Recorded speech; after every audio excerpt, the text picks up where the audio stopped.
ఇక్కడ ఎవరు అంతగా పరిచయం ఉన్న వాళ్ళు ఎవరు లేరు సార్. డైరెక్ట్గా అక్కడ దిగి స్టూడియోకి ఆటో మీద వచ్చాను సార్. పైకి వచ్చి పైన రెడీ అవ్వడం వల్ల బ్యాగ్ నాతో ఉండిపోయింది సార్. ఏం చేస్తుంటారు? Like what you do? రోజుకి ఒక పని అండి. అంటే కూలి పని, ఒకరోజు ప్లంబింగ్, ఒకరోజు తాపీ పని, ఒకరోజు ఏమొచ్చి రోడ్ల కటింగ్కి, అలా ఏ పని ఉంటే ఆ పనికి వెళ్తుంటాను సార్.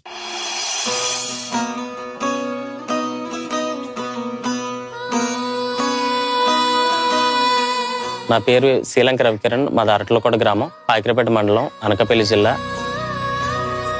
కూటు కొరకు కోడి విద్యలు అన్నట్టు అన్ని కష్టమైన పనులన్నీ చేస్తామండి.